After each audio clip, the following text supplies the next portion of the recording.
اپنے اپنے مرحومین کے لیے، شہدائے ملت کے لیے، جن کا کوئی پڑھنے والا نہیں ان کے لیے، جن مرحومین نے اس بارگاہ کی تعمیر ترقی میں حصہ لیا ہے، خصوصاً بابا زاہد شاہ صاحب، ان کے والد مرحوم، آپ سب کے مرحومین۔ آج لوسا صاحب کے والد مرحوم کی بھی برسی ہے، ان کے سال ثواب، ہمارے واجد شاہ صاحب کے والد مرحوم، میرے والدین آغا صادق شاہ صاحب مرحوم، اور خصوصاً حافظ مختار صاحب کے مرحوم حافظ مختار صاحب مرحوم اور خاندان کے دیگر مرحومین کے لیے ایک فاتحہ۔ بسم اللہ الرحمن الرحیم، الحمدللہ رب العالمین الرحمن الرحیم مالک یوم الدین، ایاک نعبد و ایاک نستعین، اہدنا الصراط المستقیم صراط الذین انعمت علیہم غیر المغضوب علیہم ولا الضالین۔ بسم اللہ الرحمن الرحیم، قل هو اللہ احد اللہ الصمد لم یلد ولم یولد ولم یکن له کفوا احد۔ بسم اللہ الرحمن الرحیم، قل هو اللہ احد اللہ الصمد لم یلد ولم یولد ولم یکن له کفوا احد۔ بسم اللہ الرحمن الرحیم، قل هو اللہ احد اللہ الصمد لم یلد ولم یولد ولم یکن له کفوا احد۔ مل کے بلند آواز سے صلوات پڑھیں۔ اللہم صلی علی محمد وعلی محمد۔ اعوذ باللہ من الشیطان الرجیم، بسم اللہ الرحمن الرحیم، الحمد للہ رب العالمین بارئ الخلائق اجمعین، ثم الصلاة والسلام علی اشرف الانبیاء والمرسلین وشفیع المذنبین وحبیب الہ العالمین ابی القاسم محمد صلی اللہ علیہ وسلم وأهل بيته الطيبين الطاهرين المعصومين المظلومين ولعنة الله على أعدائهم أجمعين، أما بعد، فقد قال الله الحكيم بسم الله الرحمن الرحيم والذين ينفقون في السراء والضراء والكاظمين الغيظ ويعفون عن الناس والله يحب المحسنين۔ صلوات بھیج دیں محمد وآل محمد۔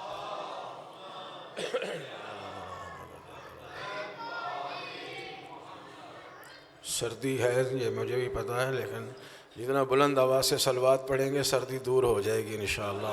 اللہم صلی علی محمد آل محمد۔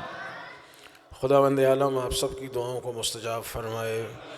پروردگار تمام مرحوم مومنین مومنات کو جنت الفردوس میں جگہ عطا فرمائے، خصوصاً حافظ مختار صاحب جن کے ایصال ثواب کی مجلس ہے، اللہ تعالیٰ ان کے درجات کو بلند فرمائے، اس خاندان کے اور ہم سب کے مرحومین کو اعلیٰ علیین میں جگہ عطا فرمائے، ہماری عاقبت بخیر فرمائے، ہمیں دنیا میں کسی کا محتاج نہ فرمائے۔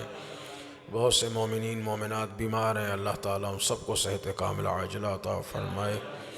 پروردگار اس بارگاہ کو، اس مسجد کو آباد رکھنے والوں کے گھروں کو آباد و شاد رکھے، ہماری دعاؤں کو مستجاب فرمائے، ہمارے آقا و مولا کے ظہور میں تعجیل فرمائے، رہبر معظم کی حفاظت فرمائے، انقلاب اسلامی کی حفاظت فرمائے، مقامات مقدسہ کو دشمنوں کے شر سے محفوظ فرمائے۔ پروردگار ہمیں اپنے آقا و مولا کی زیارت کا شرف عطا فرما۔ بلند آواز سے صلوات پڑھ دیں۔ اللہم صلی علی محمد وعلی محمد وعجل فرجہ۔ کل جو تاریخ گزری وہ ہمارے ساتویں امام حضرت موسیٰ کاظم علیہ السلام کی شہادت کی تاریخ تھی، اور آج کا جو دن گزرا ہے 26 رجب، یہ محسن اسلام حضرت ابو طالب علیہ السلام کی وصال کی تاریخ ہے۔ بلند آواز سے صلوات پڑھیں۔ صلی اللہ علیہ وسلم۔ یہ ویسے مہینہ بھی بہت ہی اللہ تعالیٰ کی طرف سے رحمتوں کا مہینہ ہے، اور اس میں بہت سی مناسبتیں گزر گئی ہیں، ابھی اور مناسبت بھی آئے گی۔ 27 رجب یوم مابعث ہے، پہلی وحی کا نزول ہوا ہے، اور پھر 28 رجب سرکار سید الشہداء کی مدینے سے روانگی۔ یہ آیہ مبارکہ جو میں نے پڑھنے کی سعادت حاصل کی ہے، یہ سورہ آل عمران کی 134ویں آیت ہے کہ والذین ينفقون فی السراء والضراء، کہ وہ لوگ چونکہ تسلسل سے آیتیں چلی آ رہی تو میں نے یہ درمیان میں سے آیت پڑھی ہے کہ مفہوم یہی ہے کہ اللہ کے کچھ بندے وہ لوگ ہیں جو اپنا مال انفاق کرتے ہیں، خدا کی راہ میں خرچ کرتے ہیں، فی السراء، چاہے ان کے پاس دولت کی فراوانی ہو پھر بھی خرچ کرتے ہیں، والضراء، اور اگر کسی موقع پہ تنگ دست ہو جائیں، مال نہ ہو، مال نہ ہونے کے باوجود بھی راہ خدا میں خرچ کرتے ہیں، والکاظمین الغیظ، اور یہ اپنے غصے کو پی جاتے ہیں، وَيَعْفُونَ عَنِ النَّاسِ، اور لوگوں کو معاف کرنے والے ہیں، وَاللَّهُ يُحِبُّ الْمُحْسِنِينَ، اور اللہ احسان کرنے والوں سے محبت کرتا ہے۔ صلوات بھیج دیں۔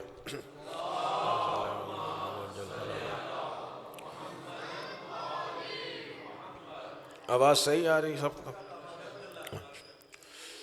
تو اس میں دیکھیں کاظمین الغیظ، ہمارے 14 معصومین علیہم السلام میں اور جتنے انبیاء گزرے ہیں حضرت آدم سے لے کے سرکار رسالت مآب تک، واحد شخصیت امام موسیٰ کاظم علیہ السلام کی ہے جن کا لقب کاظم ہے۔ یہ سارے کاظم ہیں، ان میں صفات یہ نہیں ہے کہ کسی میں کوئی زیادہ صفات ہے کسی میں کم ہے، بلکہ امام باقر علیہ السلام کا ارشاد گرامی ہے، اللہم صلی علی محمد، کہ ہم سب کے فضائل برابر ہیں، ما لأولنا لآخرنا، ہمارے پہلے کے جو فضائل ہیں وہ آخر سب کے وہی فضائل ہیں، لیکن اپنے اپنے حالات اور زمانے کے اعتبار سے کچھ مخصوص لقب ائمہ طاہرین کے ہو جاتے ہیں۔ جس دور میں حضرت امام موسیٰ کاظم علیہ السلام نے فریضہ امامت کو انجام دیا ہے، وہ سب ائمہ سے ذرا مختلف زمانہ ہے۔ 55 سال آپ کی عمر مبارک ہے، 128 ہجری میں آپ کی ولادت باسعادت ہے، اور 183 ہجری اور یہ 25 رجب میں آپ کی شہادت۔ اس میں کسی کا اختلاف نہیں ہے، نہ تاریخ ولادت میں کہ 7 صفر کو ہے اور نہ 25 رجب میں، کسی کا اختلاف نہیں۔ آپ نے 148 ہجری میں جب امام جعفر صادق علیہ السلام کا شہادت ہوئی ہے، اپنے والد ماجد کی شہادت کے بعد منصب امامت کو سنبھالا ہے۔ امام ہے، دنیا میں آنے سے پہلے بھی امام ہے، ماں کی آغوش میں ہے تب بھی امام ہے، فریضہ امامت سنبھال لیں تب بھی امام، لیکن منصب امامت اس وقت سنبھالتے ہیں چونکہ ایک وقت میں کئی نبی ہو سکتے ہیں، لیکن ایک وقت میں امام ایک ہی ہوگا، یعنی امام ہیں، یہ نہیں کہ امام بعد میں بنتے ہیں، نہیں، امام تو اللہ کی طرف سے بن کے آتے ہیں۔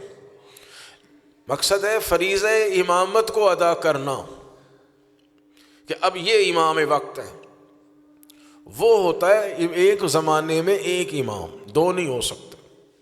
مولا کائنات امام ہیں، امام حسن بھی ہیں، امام حسین بھی ہیں، 38 ہجری میں امام زین العابدین بھی دنیا میں تشریف لے آئے، لیکن جب تک مولا دنیا میں ہے تو مولا امام ہے۔ امام حسن ہے، جب تک دنیا میں ہے امام حسن امام ہے، پھر امام حسین، اس طرح ہر زمانے میں منصب کے اعتبار سے، عہدے کے اعتبار سے ایک امام ہی فریضہ امامت کو انجام دیتا ہے۔ تو آپ نے اپنے بابا کی شہادت کے بعد 148 ہجری میں امامت کا منصب سنبھالا اور 183 ہجری میں شہادت۔ 35 سال آپ کا زمانہ امامت ہے، اور اس میں ہر اعتبار سے دیکھیں تو امام موسیٰ کاظم علیہ السلام کا زمانہ باقی ائمہ سے مختلف ہے۔ اسی زمانے میں فقہا آ رہے ہیں اہل سنت کے، چاروں جو امام کے نام سے مشہور ہو گئے، امام ابو حنیفہ، حنبل، شافعی اور مالک۔ اسی زمانے میں بنی عباس نے، ہارون الرشید نے صوفیہ کو ایجاد کیا۔ اسی زمانے میں کسی امام کے مقابلے میں جادوگروں کو نہیں بلایا گیا، امام موسیٰ کاظم علیہ السلام کے مقابلے میں جادوگروں کو بلایا گیا، اور خود اپنے خاندان میں سے مخالفت کرنے والے موجود ہیں۔ امام صادق علیہ الصلاۃ والسلام کے بیٹے اسماعیل جو مولا کی زندگی میں ہی وفات پا گئے تھے، ان کو لوگوں نے امام ماننا شروع کر دیا، اسماعیلی، حالانکہ وہ امام صادق کی زندگی میں ہی حضرت اسماعیل انتقال کر گئے تھے۔ امام صادق علیہ السلام نے خود ان کو قبر میں اتارا ہے اور لوگوں کو دکھایا کہ دیکھو یہ اسماعیل فوت ہو رہا ہے، چونکہ امام جانتے تھے کہ بعد میں ایک اور امامت جو ہے کھڑی ہو جائے گی، خود آپ کے گھر سے۔ امام کاظم علیہ السلام کا ایک بھائی ہے عبداللہ، اسے عبداللہ افتح کہتے تھے، اس کے سر کے اگلے حصے میں بال نہیں تھے تو اسے افتح کہتے، اس نے امامت کا دعویٰ کر دیا۔ وہ فتحی المذہب لوگ کہلاتے ہیں، جو اب تقریباً ختم ہو گئے، لیکن اس زمانے میں ان کا بھی بڑا عروج رہا ہے۔ تو اس اعتبار سے دیکھیں تو امام کا زمانہ سب سے مختلف ہے۔ اور پھر قید، مسلسل قید، 35 سال کے عرصے میں 14 سال مشہور ہو گیا ہے، اگر 14 سال بھی فرض کر لیا جائے کہ علماء نے اس سے زیادہ مدت بیان کی ہے، تو 35 میں سے 14 سال نکال دیں تو 21 سال کا امامت کا زمانہ بچ جاتا۔ اور اس زمانے میں بھی سختیاں اتنی ہیں کہ کوئی ان کے پاس آنے کی جرت نہیں کرتا، اس کے باوجود 7000 حدیثیں امام کاظم علیہ السلام سے ہم تک پہنچی ہیں۔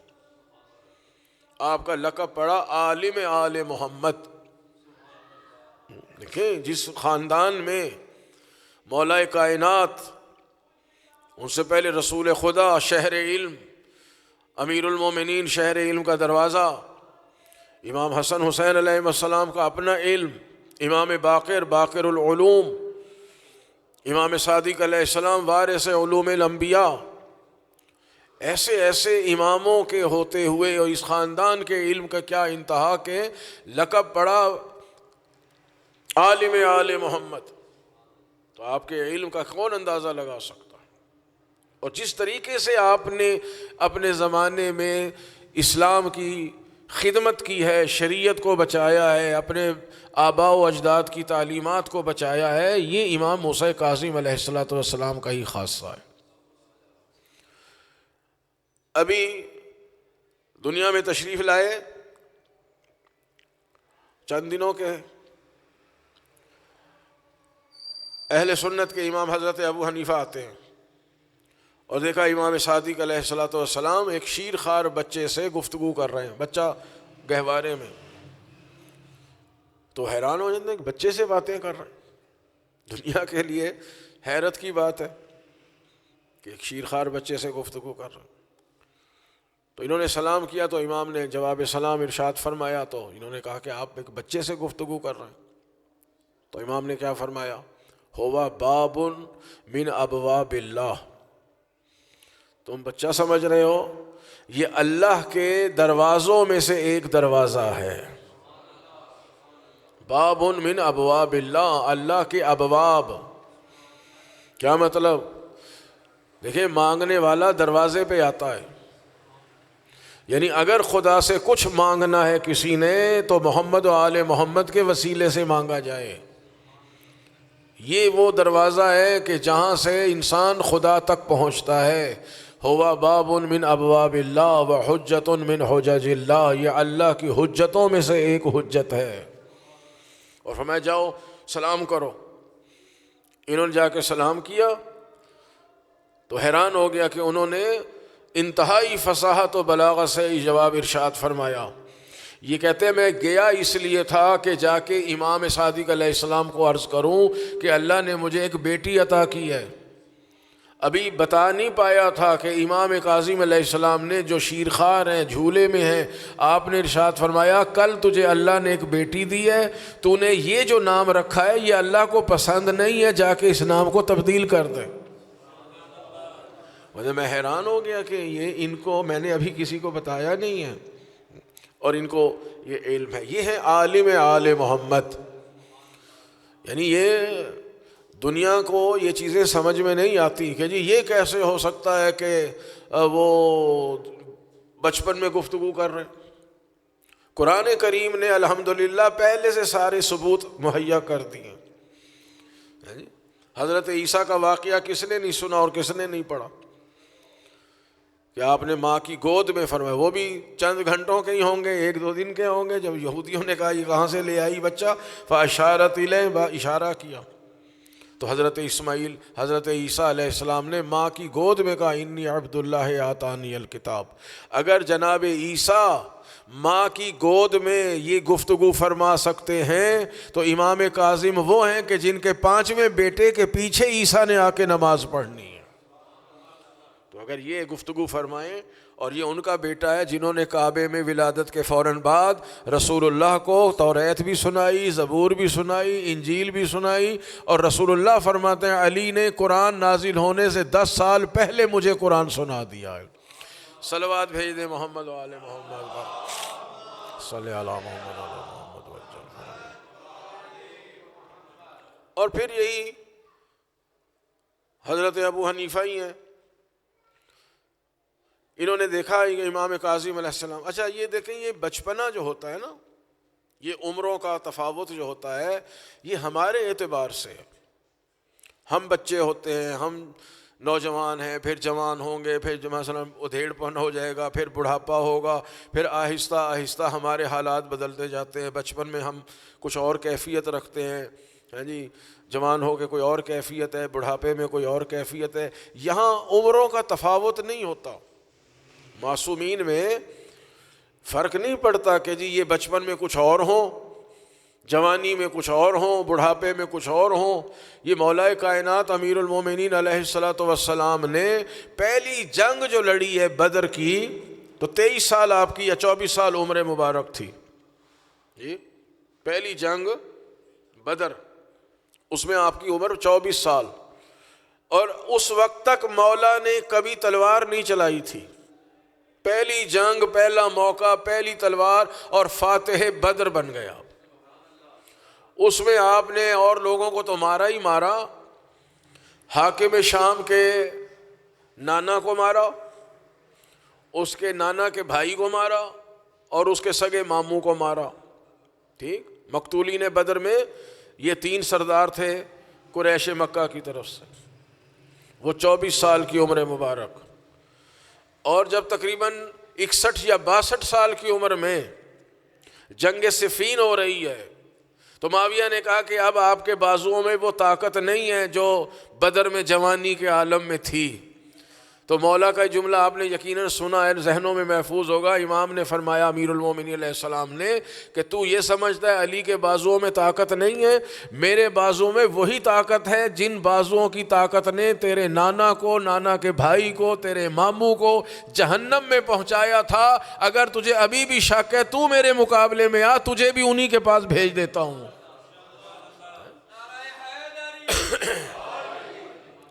تو ان کے ہاں یہ نہیں ہوتا کہ جی یہ چھوٹے سے بچے ہیں، یہ جوان ہو گئے ہیں، یہ بوڑھے ہو گئے ہیں، یہ ہمارے میں ہوتا ہے، معصومین میں نہیں ہوتا۔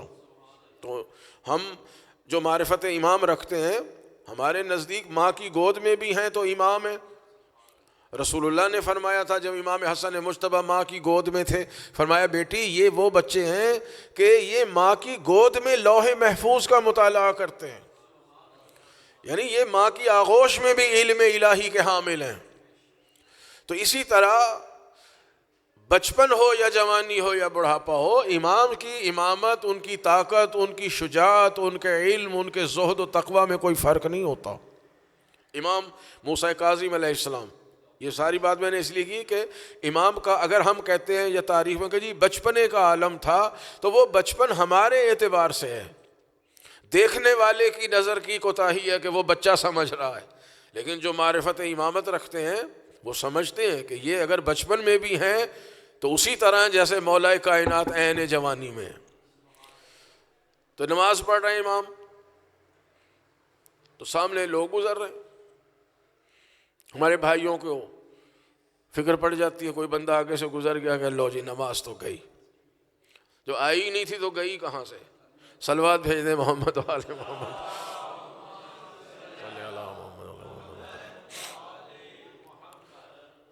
تو انہوں نے جو یہ ہیں حضرت ابو حنیفہ، انہوں نے امام صادق علیہ السلام سے جا کے عرض کیا کہ آپ تو سب کو فقہ کی تعلیم دیتے ہیں، اور اپنے بیٹے کا حال دیکھیں. فرمایا کیا ہوا؟ کہ یہ نماز پڑھ رہے تھے اور لوگ سامنے سے گزر رہے تھے. آپ نے فرمایا بھئی ابھی آ جائے گا تم پوچھ لینا اس. تو حضرت امام کاظم علیہ السلام بھی تشریف لے آئے. تو آپ نے فرمایا بیٹے یہ کچھ کہنا چاہ رہے ہیں. تو حضرت ابو حنیفہ سے پوچھا کہ کیا کہنا چاہ رہے ہیں؟ ان کا جی آپ نماز پڑھ رہے تھے اور لوگ آپ کے سامنے سے گزر رہے تھے. تو دیکھیں نا لوگوں کے سامنے سے گزرنے سے تو نماز جو ہے نا خلل پڑتا ہے، فرق پڑتا ہے. آپ نے ارشاد فرمایا کہ یہ خلل اس وقت پڑے گا جب میرے اور خدا کے درمیان کوئی آ جائے. اگر کوئی میرے اور اللہ کے درمیان کوئی آ جائے تو خلل پڑتا ہے. میرا رب تو میری شہرگ حیات سے زیادہ قریب ہے. اللہ اور میرے درمیان میں کون آ سکتا ہے کہ جس کے گزرنے سے میری نماز میں کوئی خلل پڑ جائے؟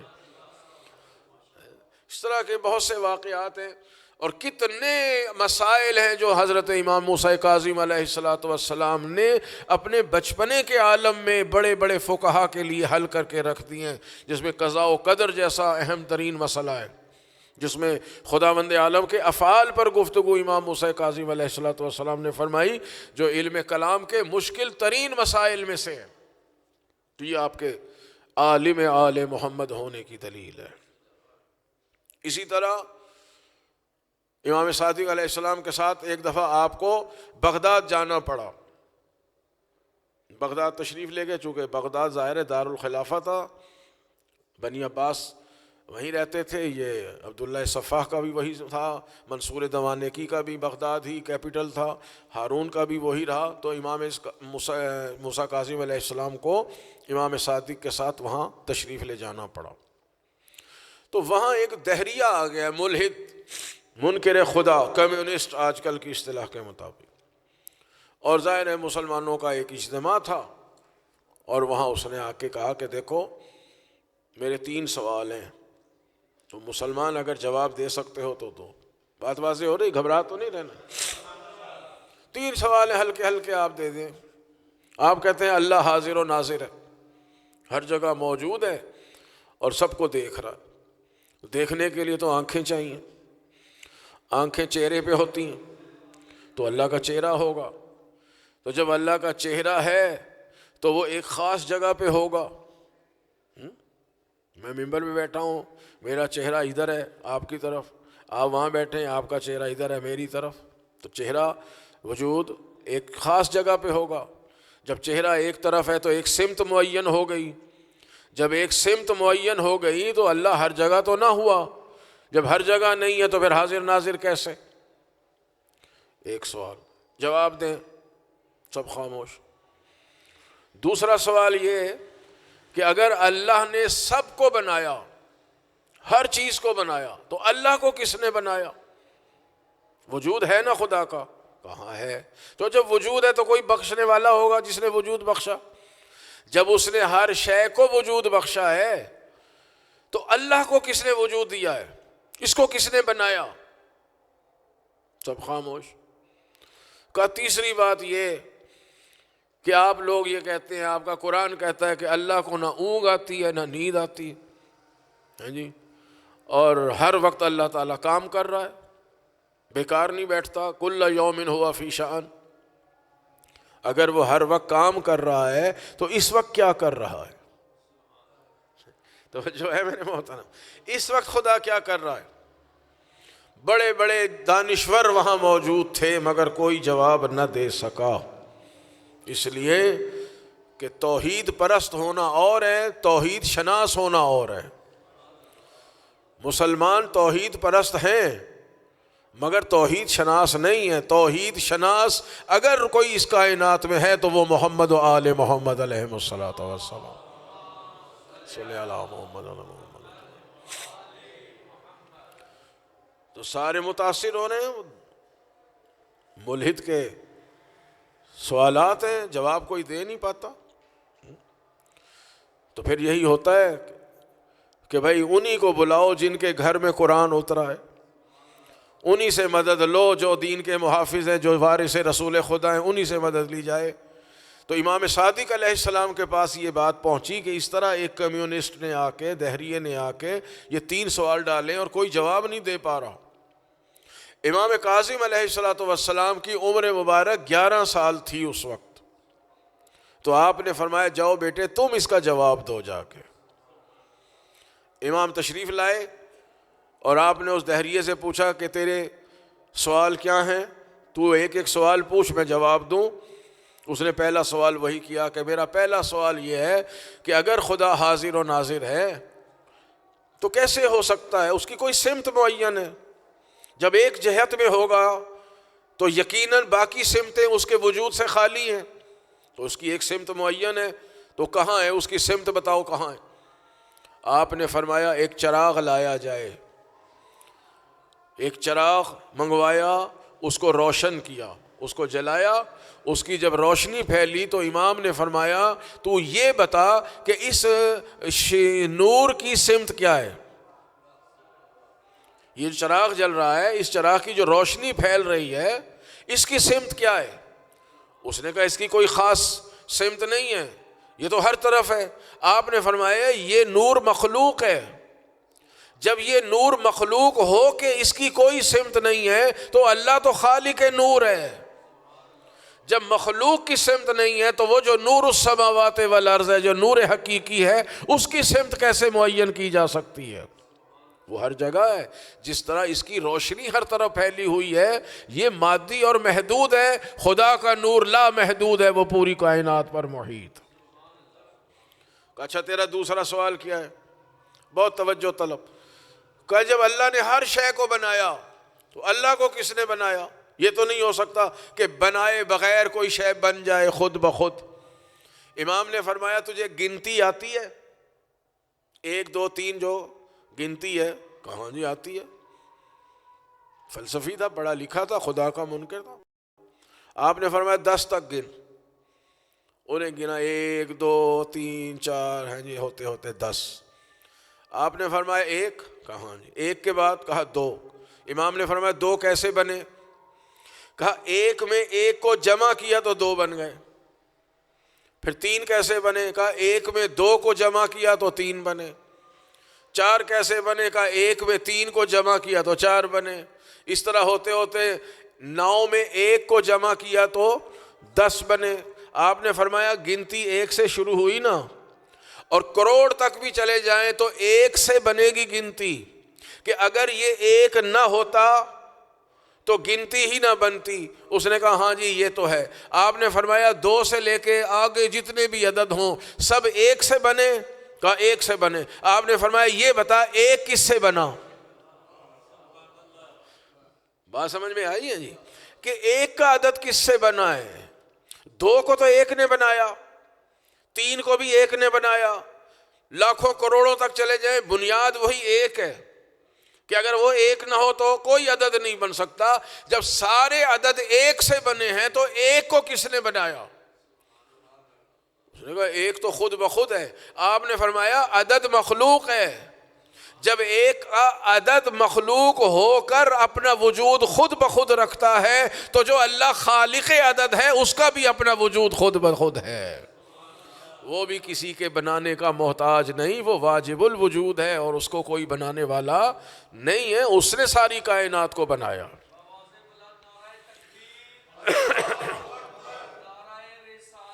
یا رسول اللہ، یا اللہم صلی علی محمد۔ آپ نے فرمایا تیرا تیسرا سوال کہ جی آپ کہتے ہیں اللہ کو نہ اونگ آتی ہے نہ نیند آتی ہے، ہر وقت کام کرتا ہے، بیکار نہیں بیٹھتا، اس وقت بتائیے کیا کر رہا ہے؟ امام نے مسکرا کے فرمایا اس وقت خدا ایک 11 سالہ بچے سے، بنی ہاشم کے 11 سالہ بچے سے 60 سال کے ملحد کو ذلیل و رسوا کر رہا ہے۔ یقیناً جو بھی دشمن آل محمد ہے وہ کل بھی ذلیل و رسوا تھا، وہ ہمیشہ ذلیل و رسوا ہے۔ یہ امام کاظم علیہ السلام اور ان کے اتنے بڑے بڑے معجزات و کمالات۔ کاظم کتنا امام نے غصے کو کنٹرول کیا ہے۔ میں نے بتایا کون کون مخالف ہے امام کا، کسی مخالف سے ائمہ کا اخلاق ہی ایسا ہے۔ وہ امام حسن علیہ السلام کو دیکھ لیں، خود امیر المومنین فرماتے ہیں کہ میں گزرتا ہوں، مجھے پتہ ہے لوگ مجھے برا بھلا کہہ رہے ہوتے ہیں، لیکن میں کہتا ہوں کوئی کسی اور کو کہہ رہے ہیں، مجھے نہیں کہہ رہے۔ امام حسن علیہ السلام کو شام سے آ کے ایک بدبخت نے کیا کچھ نہیں کہا، مگر امام نے کیا کنٹرول کیا ہے، جا کے فرماتے ہیں تو اس شہر میں نیا آیا ہے، رہنے کو گھر نہیں ہے تو گھر دیتا ہوں، تیرے پاس سامان سفر نہیں ہے تو سفر کا سامان دیتا ہوں، تجھے کھانا کھلاتا ہوں، تجھے اپنے ضروریات کے مطابق جو بھی تیری ضروریات ہیں میں تجھے مال عطا کرتا ہوں، جو تو کہہ رہا ہے اگر نعوذ باللہ میرے میں ہے تو اللہ مجھے معاف کرے، اور جب نہیں ہے تو خدا تجھے معاف کرے۔ تو اخلاق کریمانہ دیکھ کر لوگ امام کے گرویدہ ہو جاتے ہیں۔ امام کاظم علیہ السلام کے ساتھ بھی ایسے ہی ہو۔ ایک شخص تھا جو خلیفہ دوم کی اولاد میں سے تھا، سخت دشمن امام کاظم علیہ السلام کا، مسجد نبوی میں بیٹھتا، وہاں مولا کو برا بھلا کہتا، کہیں چوک چوراہے میں بیٹھ جاتا، وہاں مولا کو بدگوئیاں کرتا اور عجیب عجیب باتیں کرتا۔ امام کے جو ساتھی تھے وہ ظاہر ہے کہ مومنین جوش میں آ جاتے ہیں، کہ مولا اجازت دیں، اس کا حساب برابر کر کے آ جاتے ہیں، اس کا جناب ہم جواب دے کے آتے ہیں۔ امام نے فرمایا کہ نہیں، ایسا کچھ نہیں کرنا۔ امام گھوڑے پر سوار ہوئے، اس کی کچھ زمینیں تھیں مدینے سے باہر، فصل لگی ہوئی تھی، اور آپ اس کی فصل میں گھوڑا دوڑاتے ہوئے تشریف لے گئے۔ اس نے دیکھ کے آواز دی، میری فصل اجاڑ رہے ہیں آپ، میرا کھیت برباد کر رہے ہیں آپ، جو راستہ ہے ادھر سے آئیے، ادھر سے آئیے۔ امام اسی طرح اپنے گھوڑے کو بڑھاتے ہوئے اس کے کھیت میں سے تشریف لے گئے، اور وہ چیخ رہا ہے میرا نقصان کر دیا، میرا نقصان کر دیا۔ امام نے فرمایا تیرا کتنا نقصان ہوا ہوگا؟ گھوڑا آیا آخر چل کے، کتنا نقصان ہوا ہوگا؟ اس نے کہا کہ 100 دینار کا تو نقصان آپ نے کر دیا۔ دینار بچوں کو بتا رہا ہوں 3.5 گرام سونے کا ہوتا ہے سکہ دینار، 100 دینار کا میرا نقصان کر دیا۔ آپ نے فرمایا کہ کتنی امید تھی تجھے کہ اتنی فصل میری ہو جائے گی، تجھے منافع حاصل ہوگا؟ اس نے کہا مجھے کوئی علم غیب تو ہے نہیں۔ فرمایا آخر تو کاشتکار ہے، کوئی نہ کوئی تو اندازہ ہوگا نا کہ کتنا تیری اس فصل سے تجھے آمدنی ہونی ہے۔ کہا 200 دینار کی مجھے امید تھی۔ آپ نے اپنے جیب سے ایک تھیلی نکال لی جس میں 300 دینار تھے۔ اگر علم میں امام نہیں تھا تو کیسے 300 پورے لے کے آئے؟ آپ نے فرمایا اس میں 300 دینار ہیں، یہ تو رکھ لے، اور دیکھ تیری جتنی پہلے فصل ہوتی تھی اب اس سے کہیں زیادہ ہوگی۔ ظاہر ہے جہاں امام کے گھوڑے کے قدم آ جائیں وہاں تو برکتیں ہی برکتیں ہو جانی، پہلے سے زیادہ تیری فصل ہوگی، وہ بھی تیری، اور یہ 300 دینار بھی تمہارے۔ اور امام وہاں سے واپس تشریف لے آئے۔ بس اتنا کام کیا امام نے۔ اب جب امام مسجد نبوی میں گئے تو وہی شخص جو ہمیشہ مسجد میں امام کی نعوذ باللہ بدگوئی کرتا تھا، اب وہ مسجد میں مجمع عام کے سامنے امام کاظم کے فضائل بیان کر رہا تھا۔ آپ نے اپنے چاہنے والوں سے فرمایا کہ یہ روش اچھی رہی یا جو تم چاہ رہے تھے وہ رہی؟ اگر تم جا کے کوئی جھگڑا فساد بھی کرتے تو یہ میرے فضائل بیان نہ کرتا، مگر میرے عمل سے یہ اب میرا محب بن گیا، اور ایسا محب بنا کہ ساری زندگی پھر وہ امام کے ساتھیوں میں رہا۔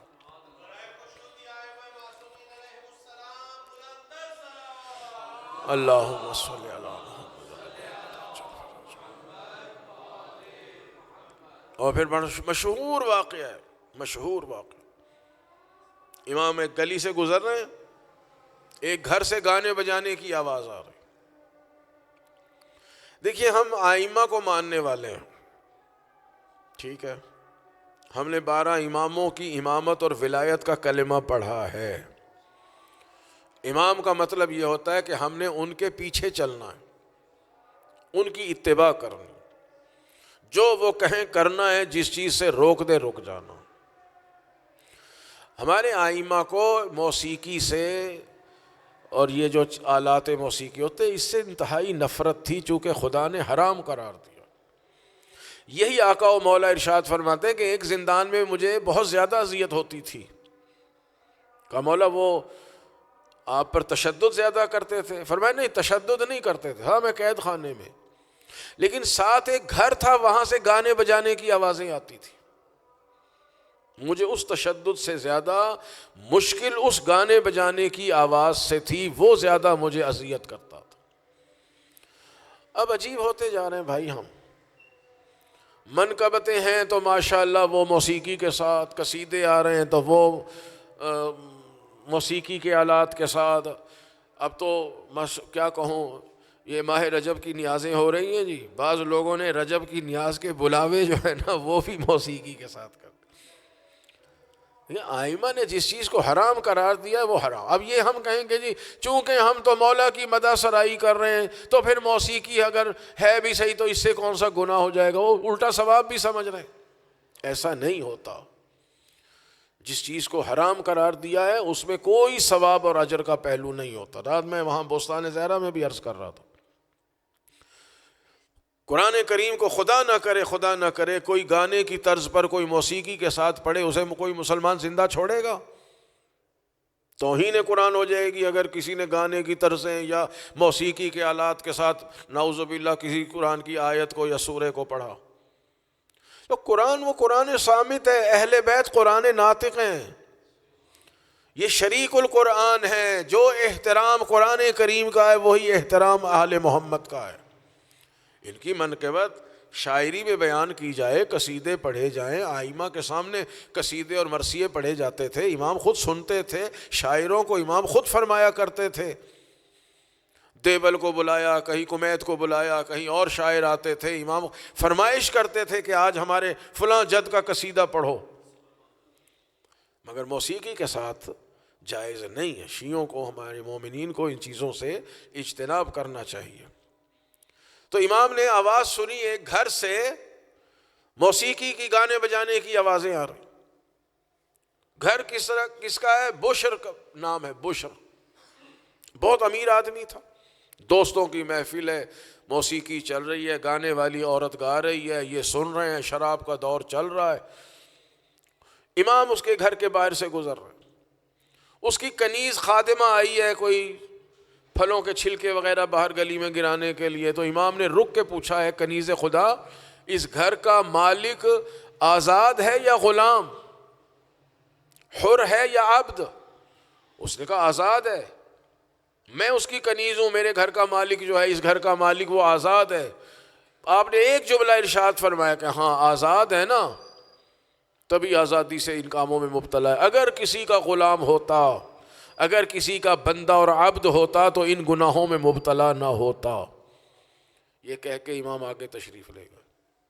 کنیز نہیں جانتی یہ کون ہے۔ جب اندر گئی تو اس نے پوچھا کہ دیر کیوں لگائی تم نے؟ کہا باہر اس طرح ایک مقدس سے بزرگ گزر رہے تھے تو انہوں نے یہ باتیں کی، تو میں نے کہا کہ ہاں مالک جو ہے وہ آزاد ہے، میں کنیز ہوں۔ انہوں نے کیا کہا؟ انہوں نے کہا کہ اگر یہ کسی کا غلام اور عبد ہوتا تو ان کاموں میں مبتلا نہ ہوتا۔ یہ تھے معصوم کے جملے، یعنی معصوم کے جملوں نے جا کے فوراً اس پہ اثر کیا۔ جوتے نہیں پہنے اس نے، بندہ بھی تو ہو نا، جیسے کربلا میں ایک حر آیا تھا اسی طرح کاظمین میں بھی ایک حر آیا ہے، بغداد میں بھی ایک حر آیا، اسی طرح بھاگا ننگے پاؤں امام کے پیچھے اور جا کے امام کے قدموں سے لپٹ گیا کہ آپ مجھے معاف کر دیں، آپ مجھے معاف کر دیں، میری کوئی بخشش ہو سکتی ہے، کوئی میرے لیے جنت کا راستہ ہو سکتا ہے؟ امام نے فرمایا ہاں، صدق کے دل سے توبہ کر لے اور جو ہم کہیں وہ کر، جس کام سے روکے رک جا، تیری مغفرت بھی کنفرم ہے، تیری جنت بھی یقینی ہے۔ ساری زندگی اس بندے نے جوتے نہیں پہنے، اس کا نام پڑ گیا بشر حافی۔ حافی کہتے ہیں ننگے پاؤں چلنے والے کو۔ بہت دولت مند آدمی تھا، جوتے نہیں پہنتا تھا۔ جب اس سے پوچھا تو جوتے کیوں نہیں پہنتے؟ اس نے کہا میں ننگے پاؤں پھرتا ہوں نا تو ہر قدم پہ مجھے یاد آتا ہے کہ امام کاظم نے میری مغفرت بھی کرائی ہے اور میری جنت بھی یقینی بنائی ہے۔ عزیزان محترم، امامت کو تسلیم کرنا ہوتا ہے عمل کے ذریعے سے۔ مودت جو مانگی گئی ہے اس گھرانے کی، مودت خالی محبت کو نہیں کہتے، ورنہ محبت بھی عربی کا لفظ ہے کہ اجر رسالت ہے مودت اہل بیت علیہم السلام، اور مودت اس محبت کو کہتے ہیں جس میں اطاعت شامل ہو۔ امام کا معنی یہی ہے کہ جو آگے ہے، ابھی نماز پڑھی ہے، مسجد میں امام موجود ہے، اس کے پیچھے پیچھے آپ چلیں گے تو نماز کا ثواب ملے گا، جماعت کا ثواب ملے گا۔ جو امام سے ہی آگے نکل گئے تو جماعت گئی۔ اور یہ امام کائنات ہے، کائنات کا ذرہ ذرہ ان کی اطاعت کرتا ہے۔ اللہ تعالیٰ نے ان کو مأمور کیا ہے کہ وہ ائمہ طاہرین علیہم السلام کی اطاعت کریں، اور اس کی کتنی آپ کے پاس مثالیں موجود ہیں۔ کتنے جانوروں کو لایا گیا کہ اماموں کو نعوذ باللہ کھا جائیں۔ امام علی نقی علیہ السلام کے لیے نہیں دیکھا، جانوروں کے جو بنائے ہوئے تھے پنجرے، اس میں امام کو داخل کر دیا گیا ہے کہ شیر آئیں گے، کھا جائیں گے، کام تمام، اور ہمارا نام بھی بدنام نہیں ہوگا۔ مگر وہ شیر آ کے امام کے قدموں میں گر گئے۔ خود امام کاظم علیہ السلام کے بارے میں کتنے واقعات ہیں۔ ہارون رشید نے کئی بار چاہا کہ شیروں سے حملہ کرائے، مگر وہ جانور امام کو پہچانتے ہیں۔ انسانوں کی عقلوں پہ پردے پڑے ہوئے ہیں، مگر جانور پہچانتے ہیں۔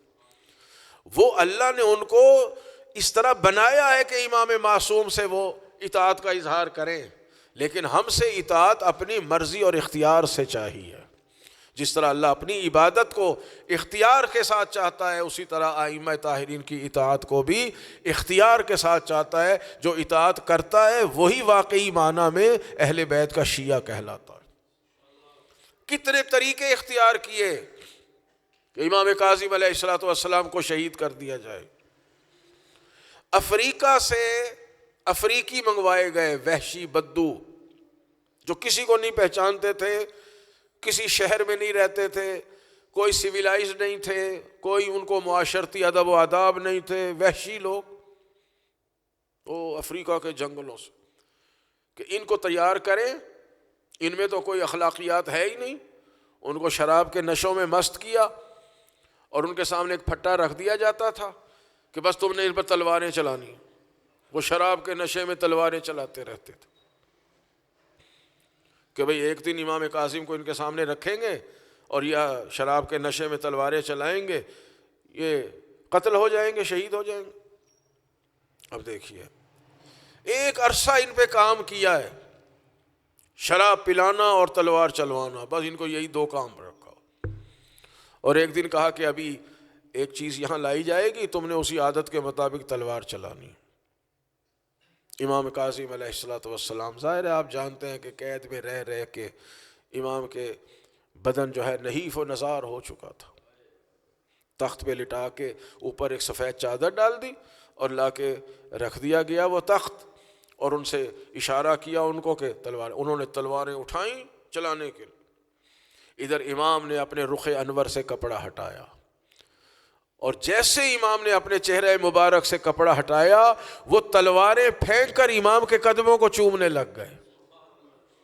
کہاں گیا شراب کا نشہ، کہاں گیا ان کی وہ وحشیانہ عادت، اور امام کے قدموں کو بوسے دینے لگے۔ وہ حیران پریشان کہ یہ ہو کیا گیا۔ ان کو نکال کے باہر لے گئے، افریقیوں سے پوچھا بھائی تم انہیں کیسے جانتے ہو، یہ کون ہے؟ ان کا نہ ہمیں ان کے نام کا پتہ ہے، یہ کون ہے، کہاں کے رہے، ہم کچھ نہیں جانتے، پر اتنا جانتے ہیں کہ جب ہمارے افریقہ کے جنگلوں میں، ہمارے علاقے میں قحط سالی ہوتی تھی، بارشیں نہیں ہوتی تھی، تو یہ آتے تھے، دعا کرتے تھے، بارش ہو جاتی تھی۔ ہم تو اس اعتبار سے ان کو جانتے ہیں۔ کتنے واقعات امام کے ایسے ہیں کہ امام نے خدا جانے کہاں کہاں جا کے اللہ کی مخلوق کی امداد کی ہے، اور کون کون امام کو جانتا تھا۔ قید خانے میں رکھا ہے، جرم کوئی نہیں، نعوذ باللہ، تاریخ آج تک ثابت نہیں کر سکی، اس لیے کہ معصوم ہے۔ معصوم کا کیا نعوذ باللہ جرم ہو سکتا ہے؟ صرف ایک وجہ ہے کہ یہ وارث رسول خدا ہیں، ہم وارث کہلائیں، یہ وارث نہ کہلائیں۔ ہارون رشید نے امام کاظم علیہ السلام سے کہا کہ آپ میں اور ہم میں کیا فرق ہے؟ آپ بھی رسول کے چچا کی اولاد ہیں، ہم بھی چچا کی اولاد۔ آپ نے فرمایا ہاں چچا کی اولاد تو ہیں، مگر ہم وہ اولاد ہیں جو آیت مباہلہ کے ذریعے سے اولاد رسول بھی ہیں اور نفس رسول بھی ہیں۔ اور یہ بتاؤ تم اگر نبی کریم کے روضے پر جاؤ گے تو کیسے سلام کرو گے؟ ہارون رشید نے کہا، ہم کہیں گے السلام علیکہ یا ابن عمی رسول اللہ، اے چچا کے بیٹے رسول خدا آپ پر سلام ہو۔ آپ نے فرمایا ہاں تم ایسے سلام کرو گے، لیکن میں جب جاتا ہوں تو میں کہتا ہوں السلام علیکہ یا جدی، اے میرے نانا جان آپ پر میرا سلام ہو۔ اور آپ نے فرمایا ہارون یہ بتا، اگر اس وقت رسول خدا دنیا میں آ جائیں اور کہیں کہ ہارون اپنی بیٹی کا رشتہ میرے ساتھ کر دے، تو تو نبی کریم کو رشتہ دے دے گا، پیغمبر کو اپنا داماد بنا لے گا؟ اس نے کہا بالکل جناب، میرے لیے تو اس سے بڑا کوئی فخر ہو ہی نہیں سکتا کہ رسول اللہ میرے داماد بن جائیں۔ فرمایا ہاں یہی فرق ہے، پیغمبر اکرم تجھ سے تیری بیٹی کا رشتہ مانگ سکتے ہیں مگر مجھ سے ایسی بات نہیں کر سکتے، اس لیے کہ جو میری بیٹی ہے وہ در حقیقت رسول خدا ہی کی بیٹی ہے، ہم اولاد پیغمبر ہیں۔ تم رسول کے چچا کے بیٹے ہیں مگر ہم رسول اللہ کی اولاد ہیں، ہم فاطمہ زہرا کی اولاد ہیں اور فاطمہ رسول خدا کی بیٹی۔ اس طرح کے واقعات عزیزان محترم بہت سے، تو یہ لوگ کہاں برداشت کر سکتے تھے؟ مختلف قید خانوں میں رکھنا۔ جب پہلا قید خانہ بصرے میں امام کو رکھا گیا تو امام نے قید خانے میں قدم رکھتے ہی کہا پروردگار میں ایک مدت سے چاہتا تھا کہ کوئی خالی جگہ مجھے مل جائے جہاں میں فقط تیرے ساتھ راز و نیاز کروں اور تیرے ساتھ میں راز و نیاز کرتے ہوئے تیری بندگی کروں۔ تیرا شکر ہے تو نے ایسی جگہ مجھے عطا فرما۔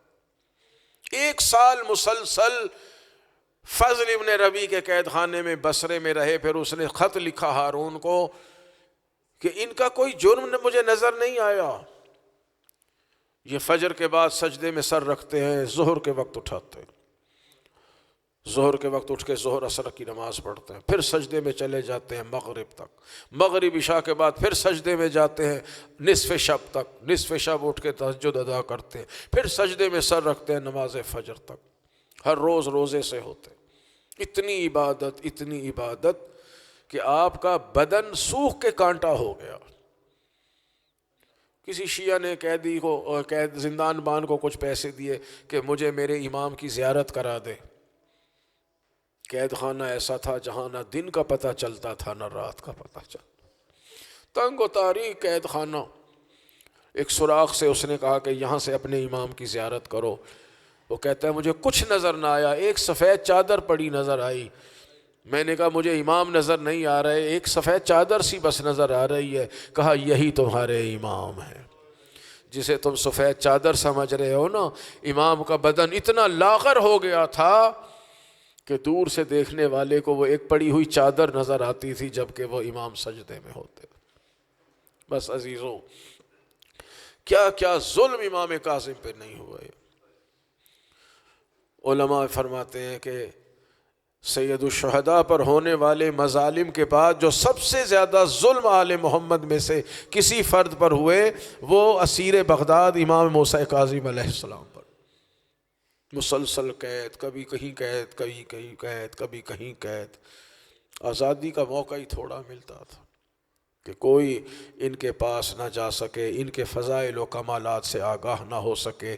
لیکن دنیا دیکھے، جس نے قید رکھا آج اس بادشاہ کی قبر کا نشان نہیں ملتا، اور جن کو قید رکھا ان کا مزار اتنا پر رونق ہے کہ 25 رجب کو وہاں 1.5 کروڑ سے زیادہ زائرین پہنچے ہوئے تھے۔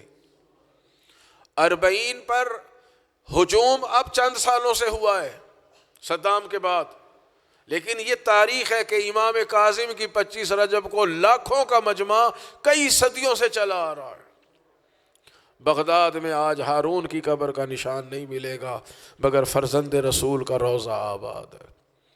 قید میں رکھا، ایک فاحشہ عورت کو بھیجا، یہ تھا نا کہ کس طرح الزام لگا کہ انہیں قتل کریں۔ فاحشہ عورت کو بھیجا کہ بس تم نے قید خانے میں جانا ہے اور نعوذ باللہ یہ کہنا اس قیدی نے میری عصمت دری کرنا چاہیے۔ یہ فاحشہ عورت گئی، بہت دیر تک دیکھا کہ وہ واپس نہ آئی، نہ اس کی کوئی آواز آئی۔ اب جو جا کے دیکھا امام کے پیچھے وہ بھی سجدے میں گری ہوئی کہہ رہی ہے سبوہن قدوس سبوہن قدوس سبوہن قدوس۔ اس کو اٹھا کے لائے بائے، تجھے کس کام کے لیے بھیجا تھا؟ کہا میں کیا کرتی، جب میں گئی دیکھا یہ سجدے پہ سجدہ، نماز پہ نماز۔ آخر میں نے آواز دی کہ میری طرف بھی توجہ کریں، تو آپ نے مجھے دیکھے بغیر ارشاد فرمایا تو چلی جا، یہ دیکھ میری خدمت کے لیے کون کون موجود ہے۔ تو میں نے دیکھا وہاں جنت کے باغات اور مجھے حوریں نظر آ رہی۔ ان کے معجزے کو دیکھ کے میں بھی سجدہ خدا میں گر گئی۔ جب کچھ نہ ہو سکا تو سندھی ابن شاہق جیسے ملعون کے قید خانے میں امام کو قید کیا گیا۔ یہ ایسا دشمن آل محمد تھا کہ صبح شام امام کاظم پر تشدد کرتا تھا۔ اور پھر اب ہارون کے حکم سے ایک دن کھجوروں میں زہر ملا کے امام کو دیا گیا۔ کچھ زہر کا اثر تھا، امام کی نحیفی، ہڈیوں کا ڈھانچہ بن گئے تھے۔ پھر مورخین لکھتے ہیں ایک چادر میں لپیٹ کے امام کے بدن کو اس طرح وہ کیا جیسے کپڑے کو نچوڑا جاتا ہے، جس سے امام کی روح پرواز کر گئی۔ اب کیا کیا جائے؟ کہا ایک مزدوروں کو بلایا جائے، یہ جنازہ اٹھا کے بغداد کے پل پہ رکھ دیا جائے، اور وہاں سے جانور گزریں گے، ہم مشہور کر دیں گے کہ قیدی قید خانے سے بھاگا، جانوروں کے قدموں تلے روندا گیا اور مارا گیا، اور زنجیریں بھی نہیں اتاری اسی لیے کہ لوگ یہی کہیں کہ قید خانے سے بھاگے تھے۔ مگر دنیا نے دیکھا کہ امام کا لاشا پڑا ہے۔ عزاداروں رونے کی یہی بات ہے میرے مظلوم مولا، آپ کے تو 18-19 بیٹے وطن میں موجود تھے، مزدور بلائے گئے اس فرزند رسول کے لیے جس کے اپنے فرزندوں کی تعداد لاتعداد ہے۔ 18-19 بیٹے جس کے ہوں، اور مزدور بلائے گئے اور لا کے بغداد کے پل پہ وہ جنازہ رکھ دیا گیا۔ اور یہاں دیکھیں کوئی جانور امام کے بدن اطہر کے قریب نہیں آ رہا۔ اے میرے مظلوم امام، آپ بہت مظلوم ہیں، مگر پھر بھی جانور آپ کے بدن کے قریب نہیں آئے۔ ذرا کربلا میں اپنے جد مظلوم حسین کو دیکھیے جن کا بدن اطہر گھوڑوں سے پامال کر دیا گیا۔ ابھی تابوت آئے گا، آپ تو پرسہ دیں گے، بس ایک آخری جملہ سن لیں، ایک آنسو اور نکل آئے ہماری آنکھوں سے، ہماری نجات کا سامان ہو جائے۔ یہ وہ مظلوم ہے شہادت کے بعد بھی جن کی بیڑیاں اور زنجیریں بدن سے اتاری نہیں گئیں۔ پل بغداد پہ جنازہ پڑا ہے۔ بغداد میں ایک لوہار ہے، وہ آدھی رات کو اپنے گھر سو رہا ہے، دروازے پہ دستک ہوتی ہے، یہ اٹھ کے دروازے پہ آتا ہے، دیکھتا ہے کالے برقعے والی بی بی وہاں موجود، ایک سیاہ پوش مخدرہ وہاں موجود ہیں۔ وہ حیران ہو جاتا ہے اس رات کی تاریکی میں یہ بی بی کون ہے؟ کہا آپ کون ہیں؟ کہا یہ چھوڑ میں کون ہوں، یہ بتا تو نے ایک منت مانی تھی کہ اگر میرا یہ مسئلہ حل ہو جائے تو میں اولاد زہرا میں سے ایک سید کی خدمت کروں گا۔ کہا یہ منت تو میں نے مانی تھی مگر کسی کو بتائی نہیں تھی۔ کہا بس وہ خدمت کرنے کا وقت آ گیا ہے، میرے ساتھ چل، ایک سید کی تو نے خدمت کرنی ہے۔ وہ چل پڑا مگر پوچھتا ہے کہ آپ کون ہیں اور وہ سید کون ہے؟ بی بی فرماتی ہیں زہرا کے نام کی نظر بھی مانی ہے اور پوچھ بھی رہا ہے کہ کون ہے۔ میں زہرا بنت رسول ہوں، میرا ایک بیٹا پل بغداد پر موجود ہے، اس کے بدن سے بیڑیاں نہیں اتاری گئی، زنجیریں نہیں اتاری گئی، اب وقت آ گیا ہے میرے بیٹے کی خدمت کر۔ بے میرے مظلوم امام، آپ مدینے میں ہوتے، آپ کی بیٹیاں آپ پر گریا کرتی، آپ کے بیٹے آپ کا جنازہ اٹھاتے، اسیر بغداد مولا آپ کے جنازے کو مزدوروں نے اٹھایا، زنجیروں کے ساتھ اٹھایا، کوئی پرسہ دینے والا نہ تھا، یہ مومن جمع ہوئے تاکہ آپ کے تابوت کی شبیہ کو اٹھائیں۔ ماتم حسین